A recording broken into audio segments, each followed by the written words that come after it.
سوال ہے کہ کیا ہم اولیاء یا نبی سے مدد مانگ سکتے ہیں اور کیوں نہیں؟ دیکھیے سوال ہی میں جواب موجود ہے. کیوں نہیں میں اشارہ کہ پہلے سے معلوم ہے نہیں بولنے والے ہیں. دیکھیے اللہ کے پاس اگر کچھ کم ہے تو پھر کسی اور سے مانگا جائے، اور اللہ اور اس کے رسول نے ہم کو یہ نہیں بتایا کہ ہم اولیاء کی قبروں پر جا کر ان سے مانگیں. اللہ تعالیٰ نے فرمایا وَإِن يَمْسَسْكَ اللَّهُ بِضُرٍّ فَلَا كَاشِفَ لَهُ إِلَّا هُوَ، کہ اگر تجھ کو کوئی تکلیف پہنچے اللہ کی طرف سے تو اللہ کے سوا اس کو کوئی ہٹا نہیں سکتا ہے. اس آیت کا آپ کیا کریں گے؟ کتنی تعویل اس کی کریں گے آپ؟ اینڈ میں آ کے آپ کو یہی ماننا پڑے گا اللہ کے سوا اس کو کوئی نہیں ہٹا سکتا ہے. لہٰذا اللہ کو پکار کے اس کو دور کیا جاتا ہے، نہ کہ اللہ کے سوا کسی اور کو پکار کے. اس لیے کہ اللہ کے نبی صلی اللہ علیہ وسلم اور صحابہ بلکہ سارے نبی اپنی مصیبت میں اللہ کو پکارتے تھے. اللہ کے نبی زکریا علیہ السلام کو اولاد نہیں تھی، انہوں نے چپ کے کس کو پکارا؟ اپنے باپ دادا کو نہیں، انہوں نے اللہ کو پکارا.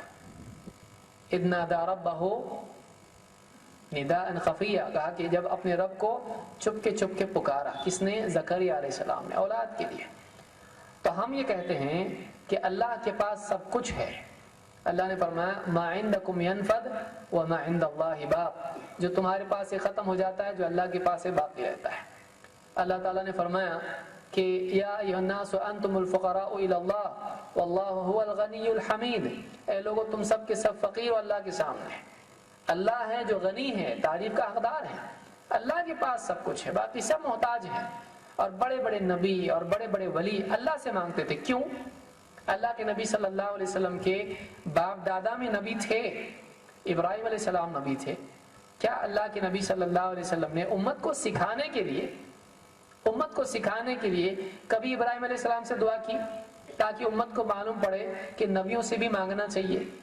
کیا آپ نے کہا کہ مجھ سے کچھ چاہیے تو میری قبر پر آ کے مانگو؟ ایک عورت، بخاری کی روایت میں، ایک عورت اللہ کے نبی صلی اللہ علیہ وسلم کے پاس آئی، کچھ مانگا اس نے. آپ نے کہا بعد میں آنا. اس عورت نے پوچھا اگر میں بعد میں آؤں اور آپ نہ ملیں؟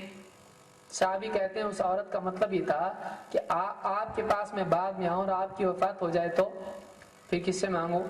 آپ نے کہا ابو بکر کے پاس جانا. آپ نے نہیں کہا میری قبر پر آنا. تو اللہ کے نبی صلی اللہ علیہ وسلم کے زمانے میں قبروں سے مدد مانگنا یا دنیا سے جو لوگ جا چکے ہیں ان سے فریاد کرنا یہ طریقہ نہیں تھا.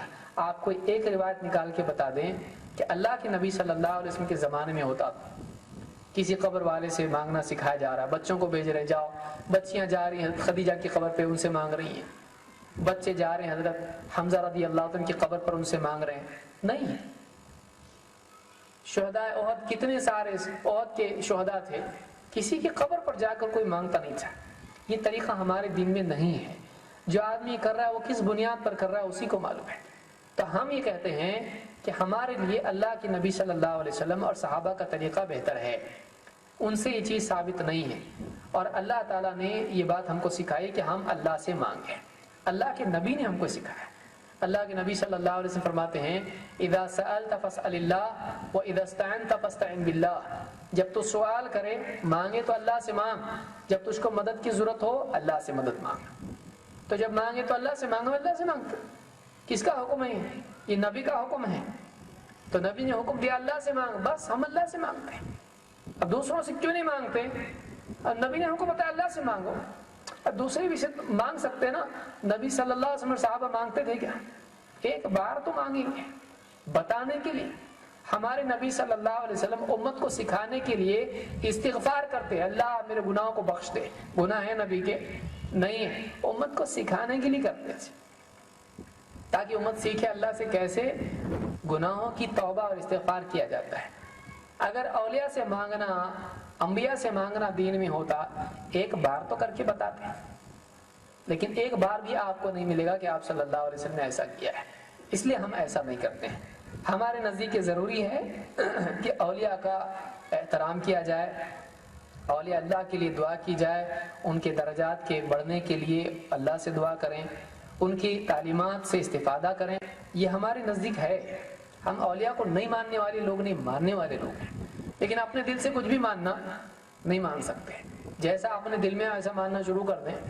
ایک آدمی محبت میں آئے، اللہ نے کہا ماں باپ کی عزت کرو، قرآن میں اللہ نے حکم دیا ہے اس بارے میں. ایک آدمی سیدھا ماں باپ کو سجدہ کرنا شروع کر دے، چلے گا؟ اپنے دل سے کچھ بھی نہیں کر سکتے ہم. اللہ کا حق خوش ہو کے کسی دوسرے کو دے سکتے؟ کسی کی عزت دل میں بہت آئی تو اللہ کا ہی حق اس کو دے دیا، کر سکتے؟ نہیں کر سکتے. اللہ کا حق اللہ کے لیے خاص ہے، وہاں کسی کو نہیں.